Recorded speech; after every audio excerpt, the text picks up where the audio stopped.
Para entender la guerra del fútbol, hay que retroceder décadas. Desde los años 20, miles de salvadoreños habían emigrado a Honduras, atraídos por las vastas tierras de la frontera agrícola hondureña. Para 1969, se estimaba que 300.000 salvadoreños, casi el 10% de la población total de El Salvador, vivían en Honduras, principalmente como campesinos sin tierra en su país de origen. El Salvador, del tamaño de Massachusetts, pero con 3.5 millones de habitantes, era el país más densamente poblado de América continental.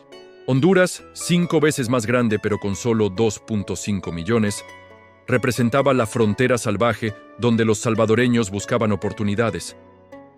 Esta migración creaba tensiones estructurales. Los hondureños veían a los inmigrantes como usurpadores, mientras El Salvador dependía económicamente de las remesas. La situación explotó cuando el gobierno hondureño, presidido por Oswaldo López Arellano, promulgó en 1962 la Ley de Reforma Agraria. Esta ley, diseñada teóricamente para redistribuir tierras a campesinos hondureños, en la práctica expropió propiedades a salvadoreños y desató una campaña de violencia y expulsiones.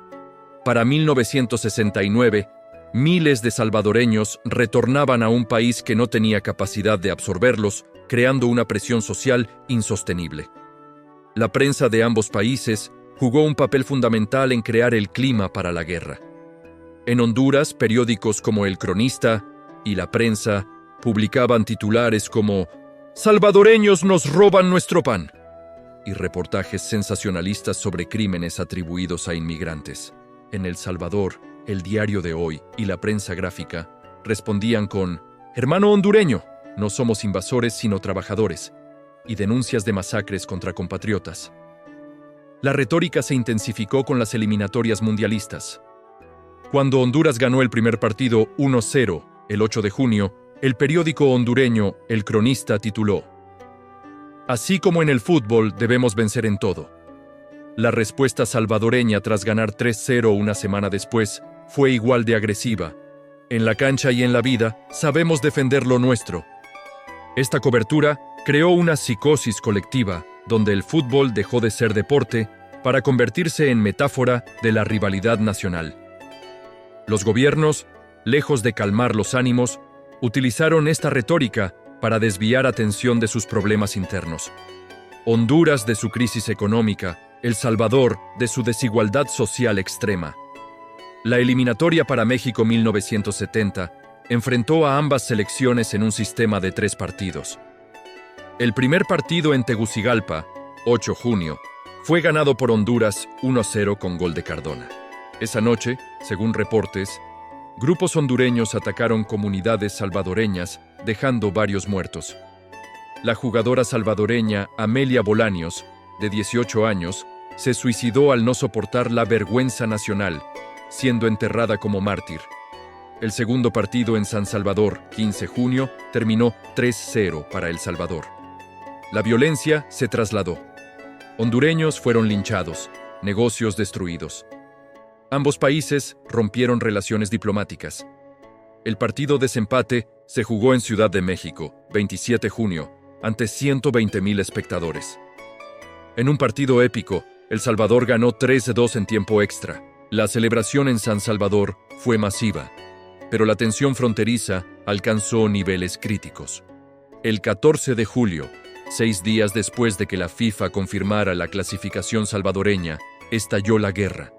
Irónicamente, este triunfo deportivo sellaba el destino hacia el conflicto armado. A las 5:00 am del lunes 14 de julio de 1969, la Fuerza Aérea Salvadoreña despegó con una misión sorpresa: atacar bases aéreas hondureñas. Los aviones, principalmente Corsair F-4U y Mustang P-51 de la Segunda Guerra Mundial, bombardearon el Aeropuerto Internacional Toncontín y la base aérea de San Pedro Sula. La estrategia era clara: destruir la capacidad aérea hondureña antes de la invasión terrestre. A las 6:30 am, 4 columnas del ejército salvadoreño cruzaron la frontera. La principal avanzó por el Amatillo hacia Nacaome, otra por el Poy hacia Nueva Ocotepeque. Los hondureños, tomados por sorpresa, retrocedieron inicialmente. Para el mediodía, El Salvador controlaba 7 pueblos fronterizos y avanzaba hacia ciudades clave. El presidente salvadoreño, Fidel Sánchez Hernández, justificó la invasión como protección de nuestros compatriotas. En Tegucigalpa, López Arellano declaró el estado de guerra. Curiosamente, muchos soldados de ambos bandos eran campesinos que semanas antes trabajaban juntos en los mismos campos, ahora obligados a enfrentarse por banderas que semanas antes les importaban poco. El conflicto aéreo fue particularmente anacrónico. Ambas fuerzas usaban aviones de la Segunda Guerra Mundial comprados como excedentes. El Salvador operaba 11 Mustang P-51 y algunos Corsair F-4U, mientras Honduras tenía 7 Corsair y 3 T-28 Trojan. Los combates aéreos fueron esporádicos pero intensos. El 15 de julio, un Corsair hondureño derribó un Mustang salvadoreño cerca de El Amatillo, siendo el único derribo confirmado. Más significativos fueron los bombardeos. La aviación salvadoreña atacó Toncontín, dañando la pista, y blancos estratégicos cerca de la frontera. Honduras respondió bombardeando Ilopango, base aérea salvadoreña, y la refinería de Acajutla. La ineficiencia fue notable. Muchos pilotos carecían de entrenamiento adecuado. Las bombas eran improvisadas y la coordinación tierra-aire casi inexistente. Un incidente absurdo ocurrió cuando un avión salvadoreño bombardeó por error un pueblo salvadoreño, confundiéndolo con territorio hondureño. Esta limitada guerra aérea demostró la precariedad de ambas fuerzas armadas, más acostumbradas a reprimir disidentes internos que a combatir guerras convencionales. Los primeros 2 días favorecieron a El Salvador. Sus tropas, mejor entrenadas y equipadas, avanzaron 8 o 10 kilómetros en todos los frentes. La columna Cuscatlán capturó Nueva Ocotepeque. La Atlacatl tomó Aramecina. Sin embargo, a partir del 16 de julio, la ofensiva se estancó. Las razones fueron múltiples. Logística deficiente, camiones se quedaban sin gasolina. Falta de coordinación entre unidades y la resistencia hondureña que se reorganizó. Honduras movilizó reservistas y milicias campesinas que, aunque mal equipadas, conocían el terreno. La batalla de El Amatillo fue particularmente sangrienta.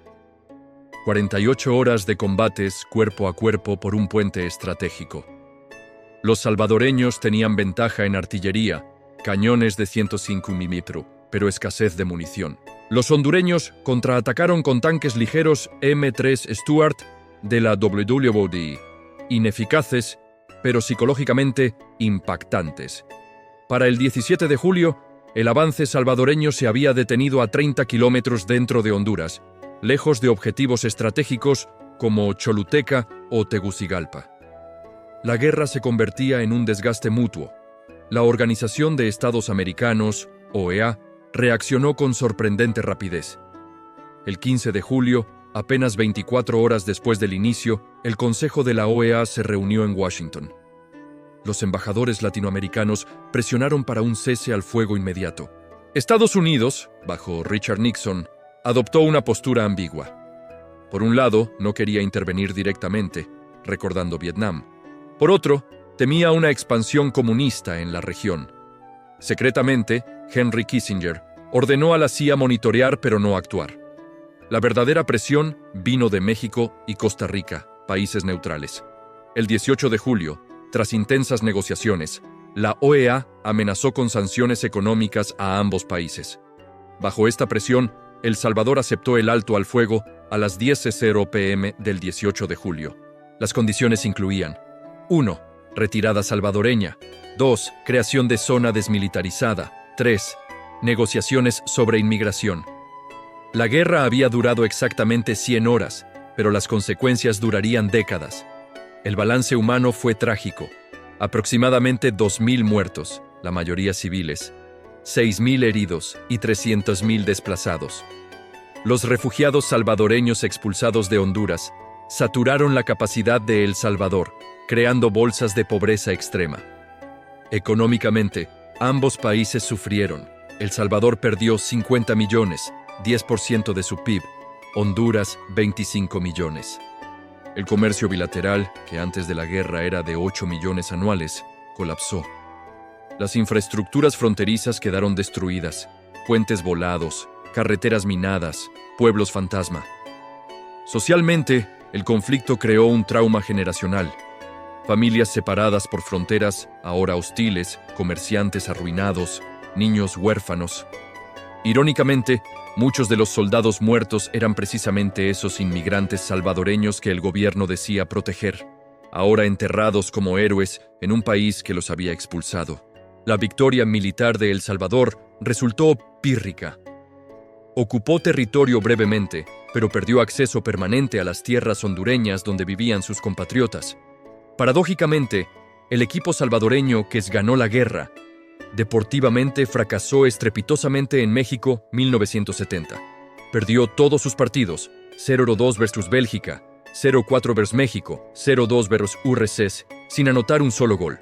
Honduras, por su parte, no clasificaría a un mundial hasta 1982. Culturalmente, la guerra dejó huella en la música, literatura y cine. La canción La Guerra del Fútbol de los Hermanos Flores se convirtió en himno no oficial. El escritor salvadoreño Roque Dalton escribió poemas satíricos sobre el conflicto. En el cine, el documental 100 horas de furia reconstruyó los eventos. Deportivamente, los enfrentamientos futbolísticos posteriores estuvieron marcados por la tensión. Hasta los años 90, los partidos requerían seguridad extrema. Solo en 2004, con la clasificación conjunta a eliminatorias, comenzó una verdadera normalización. Hoy, aunque persisten rivalidades, la generación joven ve el conflicto como un absurdo histórico, no como motivo de odio.